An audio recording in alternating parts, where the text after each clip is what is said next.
राधे राधे दोस्तों, आप सभी का मेरे छोटे से ब्लॉग में स्वागत है। मैं प्रीति हिंडौन सिटी से बोल रही हूँ। तो कैसे हैं आप सब? उम्मीद करती हूँ कि आप बहुत अच्छे होंगे। तो आज मैं आपको कुछ बताना चाहती हूँ। तो मैं देखो, मेरा खुद का बुटीक है, मैं बुटीक चलाती हूँ और मेरे पास कुछ कस्टमर आते हैं ब्लाउज स्टिचिंग कराने या फिर सूट स्टिचिंग कराने। तो कुछ कस्टमर उनमें से बोलते हैं कि दीदी हमें सिलाई आती है, आप हमें सिलाई सिखा दोगे? तो हम उनसे बोलते हैं हाँ हम सिखा देंगे। पर कुछ लोग तो ऐसे बोलते हैं कि हमें सिलाई तो आती है, बस हमें थोड़ा सा ही सिखाना है।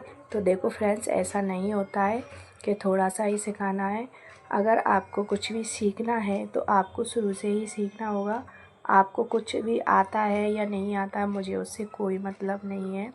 यदि आपको सिलाई सीखना है तो मेरे पास पूरे 1 महीने 2 महीने का कोर्स करना होगा, क्योंकि जब तक आप ज़ीरो से लेकर नहीं सीखोगे तो आप कैसे सीखोगे। तो मैंने भी छोटी मोटी चीज़ों से स्टिचिंग करना सीखा था।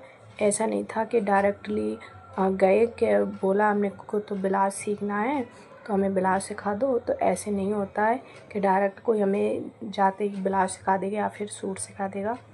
तो हमें सबसे पहले कुछ छोटी मोटी चीज़ें होती हैं, उनको ही फॉलो करना होता है। जो हमें सिलाई सिखाते हैं, जो हमारे गुरु होते हैं, तो जैसा वो हमें सिखाते हैं, पहले छोटी मोटी चीज़ें ही बताते हैं वो, तो हमको उनको ही फॉलो करना होता है।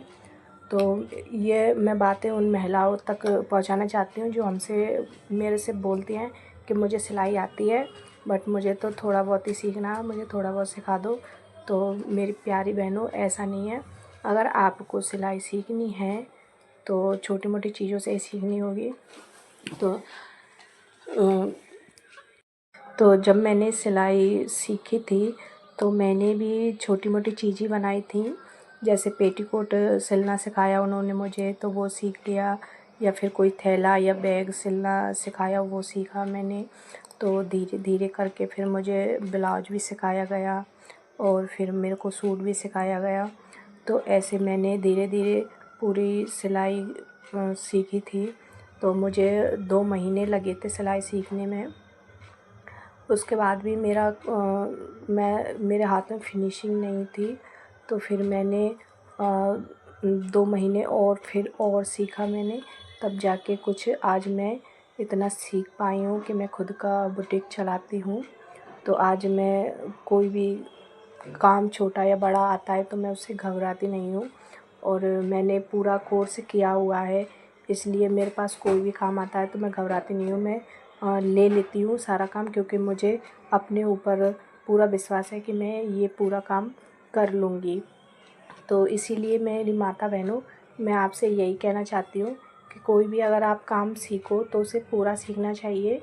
ये नहीं कि हमें ओनली ब्लाउज बनाना सिखा दो। कभी भी अगर आप पूरा कोर्स नहीं सीखोगे तो आप परफेक्ट टेलर नहीं बन पाओगे। तो इसलिए हमें कभी भी काम पूरा ही सीखना चाहिए, आधा नहीं सीखना चाहिए। क्योंकि हमारे पास कई तरीके के कस्टमर आते हैं और वो ज़रूरी नहीं है कि आपके पास ब्लाउज स्टिचिंग कराने आए। वो लहंगा भी सिलवा सकते हैं, गाउन भी सिलवा सकते हैं, पैंट वाला सूट भी बनवा सकते हैं, या फिर पजामी वाला भी सूट सिलवा सकते हैं। और भी कई ड्रेसें हैं जो वो सिलवा सकते हैं। जब आप पर आएगी ही नहीं तो आप क्या ही सिलोगे। तो इसलिए मैं आपसे बोल रही हूँ, यदि आपको सिलाई सीखनी है तो आपको पूरी ही सीखनी पड़ेगी। ऐसा नहीं है कि 10-5 दिन आए और आपको सिलाई सिखा दी और आप सीख गए। तो ऐसा नहीं होता है मेरे यहाँ पे। यदि किसी को सिलाई सीखनी है तो मैं शुरू से ही सिखाऊंगी। सबसे पहले मैं छोटी मोटी चीज़ें सिखाऊंगी, उसके बाद आपको ब्लाउज सूट उनको स्टिचिंग करना सिखाऊंगी, उसके बाद फिर कटिंग करना सिखाऊंगी। तो इस तरीके से हम धीरे धीरे सिखाते हैं। तो आप सभी को किसी को भी सीखनी हो तो इस तरीके से मैं सिखाऊंगी। आप डायरेक्टली आके बोलते हो कि बस हमें तो सिलाई सिखा दो, बस ब्लाउज सीखना है, उसके क्या ही पैसे लोगे आप सिखाने के। तो ऐसा नहीं है, यदि आपको सीखना है परफेक्टली तो आपको उसका चार्ज भी देना होगा और आपको धीरे धीरे ही सीखना होगा। तो ये बातें तो उन महिलाओं के लिए हैं। और कुछ महिलाएं ऐसी होती हैं और हमसे पूछती हैं वो कि आप ब्लाउज का क्या रेट लेते हो। तो मैं बोलती हूँ मैं इतना रेट लेती हूँ। अरे बाप रे, इतना रेट तो नहीं है, हमारे पड़ोस में तो इतना ले रही हैं। तो देखो दीदियों, वो पड़ोस वाली की फिनिशिंग देखो आप, और मेरे ब्लाउज को उठा के देखो कि किसके ब्लाउज में फिनिशिंग है। तो वो अपनी फिनिशिंग के हिसाब से कम रेट रखती हैं, तो मैं उसमें क्या कर सकती हूँ। लेकिन मैं तो एकदम फिनिशिंग से ब्लाउज बना के देती हूँ, टेलर से भी अच्छा काम करके देती हूँ। मेरे पास इंटरलॉक वगैरह सब चीज़ की मशीनें हैं, मैं वो करके देती हूँ। तो ये देखो, इंटरलॉक में 3 धागे होते हैं, तो वो धागे भी महंगे होते हैं, और उनमें ब्लाउज में जब हम करते हैं तो उसका चार्ज तो बढ़ेगा ही बढ़ेगा।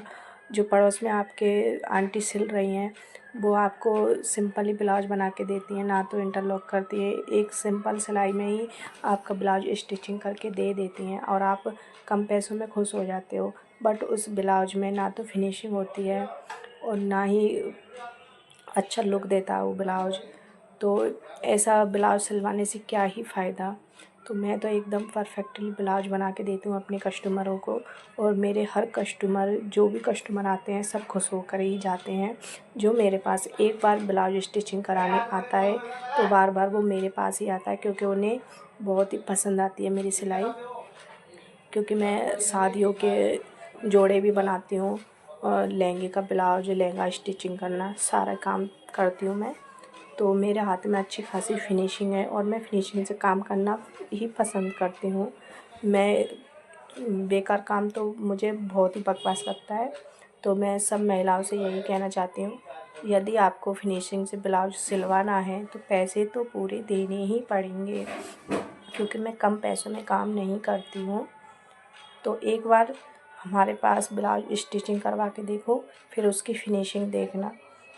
तो जो हमारे पास सिलाई सीखेगा वो फिनिशिंग से ही सीखेगा।